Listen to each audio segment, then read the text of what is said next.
ուզում եք թռեք վերև, ուզում եք իջեք ցած։ Այդ դասալիքներին ինչի՞ չեք առաջարկում գնդակահարել։ Այդ վախկոտ փախածներին ինչի՞ չեք առաջարկում գնդակահարել։ Ձեզ Լեռնային Ղարաբաղի ժողովուրդը 98 թվականից հետո պետք է եղել ձեր իշխանությունը պահելու համար։ Ես ձեզ այդ պատերով կտամ եւ այդտեղի ձեր քաղաքական դիակի մնացորդները դուրս կհանեն, իրեքիդ էլ վերաբերվում է, հերիքան ներվերներիս հետ խաղակ։ Ես ձեզ ոտի տակ կտամ, ոչ թե ձեզ հետ կբանավիճեմ։ Ինչ գործ ունեք, դուք ես դահլիճում ընդհանրապես նստած։ Մամուլի հրապարակումներով առաջնորդվեմ, սաղիդ պետք է տանեմ, լսեմ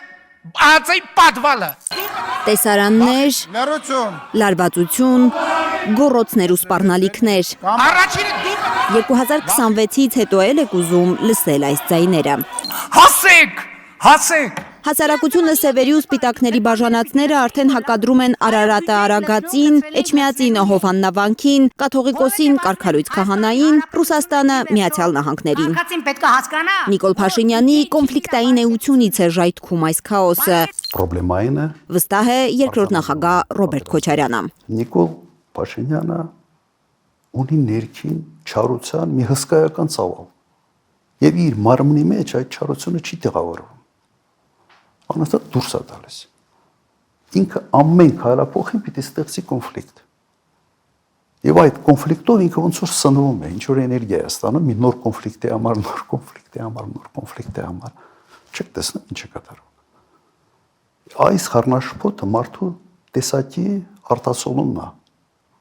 Եթե իշխանություն, եթե դու կոնֆլիկտացին ես ինքդ քեզնով, եւ դու ունես հսկայական իշխանություն, գրեթե այսօր անսահմանափակ, դու այդ կոնֆլիկտը ինչ որտեղ սկսում ես կիրառել։ Քանի դեռ Փաշինյանն է իշխանության, ներքին կայունություն չենք ունենալու, վստահեցնում է Քոչարյանը։ Եթե ինքն ալինելու, այսպես ալինելու, մենք ներքին համերաշխություն, ներքին կայունություն երբեք չենք ունենալու։ Հետագա ընտրությունների կարևորությունը նաև դրանով է։ Մենք ընտրելու ենք մի իշխանություն, որը փորձելու է այդ համերաշխությունը ներսում ստեղծի, բերի, թե ունենալու ենք սրա շարունակությունը։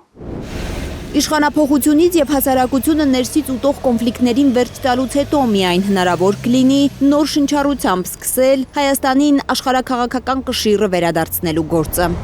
Ամրացնել Հայաստանի անվտանգությունը։ Եվ ոչ թե նրա համար, որ պատերազմենք,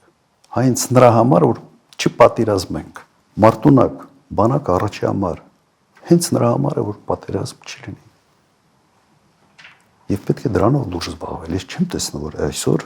Հայաստանը դրանով զբաղվում է։ Եվ մարտունակ բանակը նաև նրա համար է, որ դու ունենաս աշխարհակական գործընկերներ։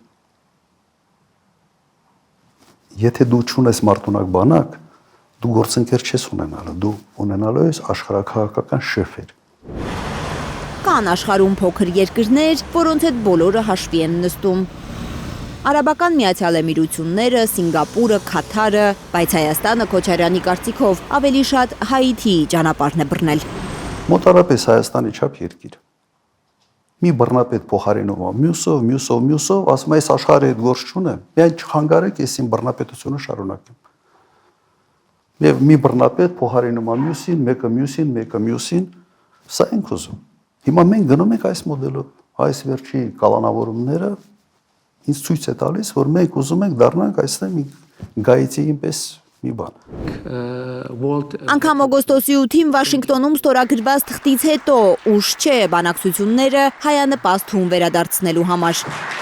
Ռոբերտ Քոչարյանը արդեն մի անգամ առաջարկել է Թրամփի ուղին երկարացնելու գաղափար դնել Սպիտակ տան ղեկավարի սեղանին։ Երազղ Ջուլֆա երկաթուղու գործարկում, Ադրբեջանի տարածքով Հայաստան-Ռուսաստան երկաթուղային կապի ապահովում առաջարկել։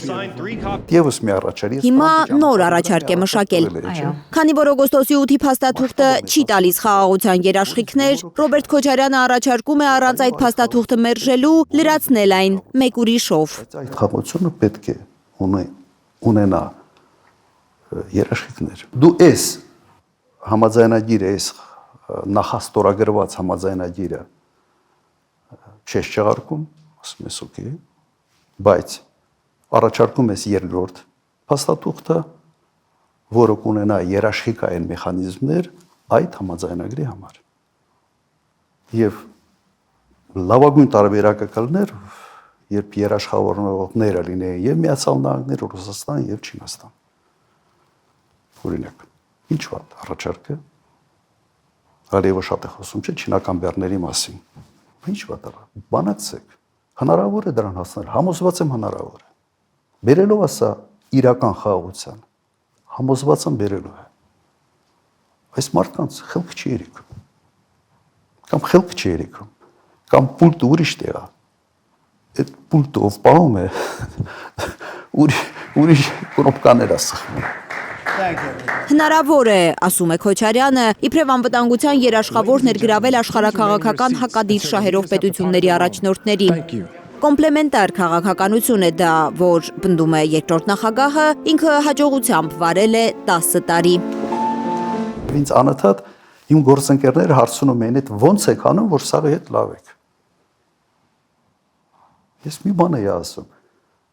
Ասում եմ, որովհետև մենք գիտենք ամեն մեկը sense մի ցավող մազոլ ունի, կոպիտ ասած, չենք կողում դրա։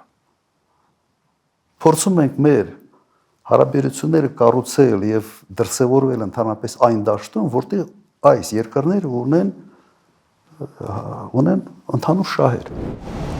2026-ին ըստ Քոչարյանի ընտրելու ենք ոչ թե խաղաղության ու պատերազմի միջև, ինչպես ստիպում է մտածել Նիկոլ Փաշինյանը, այլ ժամանակավոր զինադադարի ու իրական երաշխիքներով խաղաղության։ Երկրորդ նախագահը առնվազն տարօրինակ է համարում, որ այսօր խաղաղության դրոշը ձեռքն առնել է փորձում այն մարդը, որ բերել է Հայաստանի պատմության ամենադաժան պատերազմը ու տանուլ տվել այն։ Մեկ ինքս ինձ հարց եմ տալիս, կարող է ես եմ սուբյեկտիվ։ Լավ, ինչն են ճիշտ արել։ Ոչինչ։ Ոչինչ։ Հիմա խոճապի մեջ էին, չէին հասկանում ինչ անել։ Սա նույն դեպքն է, երբ մարդիկ չգիտեն ինչ անել, որովհետև իրենց կյանքում նման իրավիճակներ չեն տեսել, բայց նաև չեն ուզում տեսել այն մարդկանց, ովքեր նման վիճակներ տեսել են, կառավարել են եւ հաջողության են հասել։ Ռոբերտ Քոչարյանը 44-օրյա պատերազմի օրերին Արցախում իր աչքով է տեսել, որ Փաշինյանը չի էլ փորձում սովորել փորձառու գործիչներից։ Ես վերադարձել եմ Հայաստան մեկ պատճառով։ Մենք այնտեղ նստում ենք, հասկանում ենք, որ ուղղակի պիտանի չենք, որովհետև ոչ մեկը մեր կարիք չունի։ Իսկ մեր առաջարկը եղել ամեն մեկը մի ուղղություն վերցնի եւ փորձի այդ ուղղությամբ օգտակար լինի։ Ուղիղ 2 շաբաթ։ 2 շաբաթ փորձում էինք ինչ որ փորձում էիք ելով էր ձեզ հետ։ Նախկին նախագահները։ Այո, անտեղ եւ երրորդ նախագահներ, որը այդ փորձը ունի, Բակո Սահակյաններ, Արկադի Ղուկասյաններ, մենք ուղղակի անճարության մի զգացողություն էր, որ դու տեսնում ես, որ ամեն ինչ կորցնում եք, ու հայրենիքդ կորցնում ես, չի արվում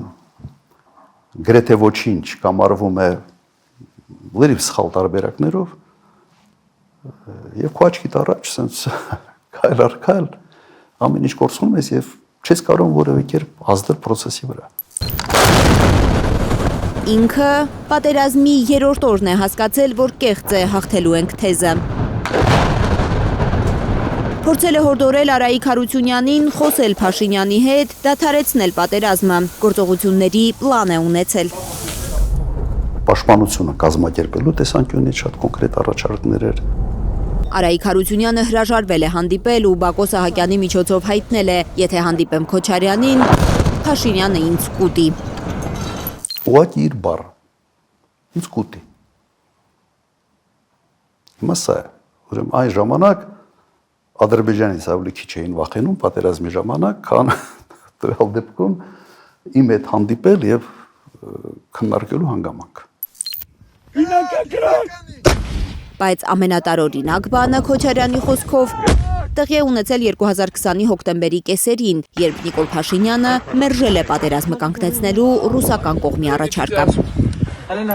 Մերժեց հստակ իմանալով, որ պատերազմը պարտվելու է,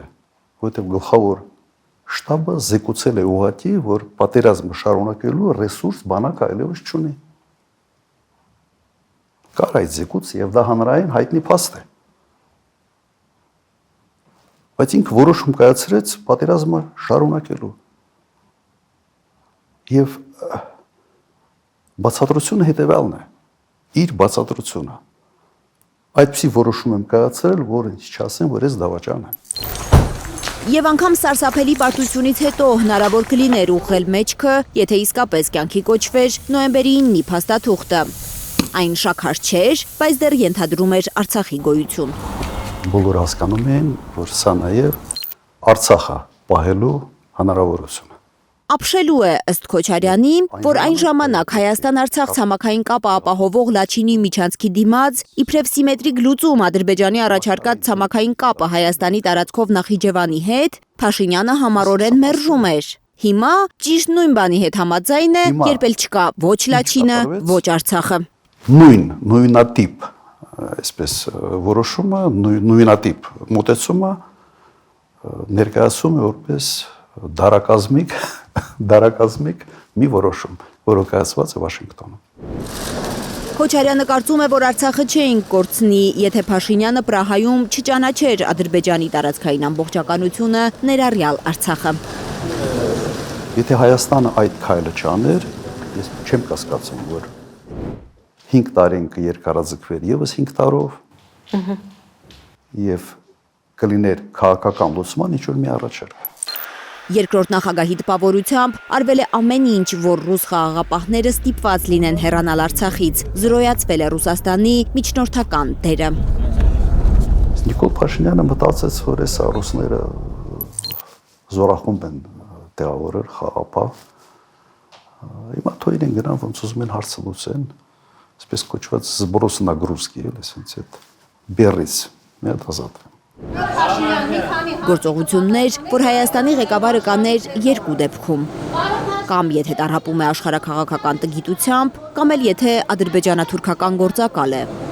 Պատահական է, որ Օրբելի ֆորում 2025-ի ժամանակ թուրք լրագրողը Հայաստանի արտգործնախարարին հարց ուղղելուց առաջ իբրև կոմպլիմենտ է անում։ Եվրամիությանը Հայաստանի անդամակցության մասին ձեր մտքերը ստիպեցի մտածել, թե Թուրքիայի արտգործնախարարն է խոսում։ I thought a Turkish foreign minister is talking. Ես ասում եմ, որ մեր արտգործնախարարը պետք է խոսի որպես Հայաստանի արտգործնախարար։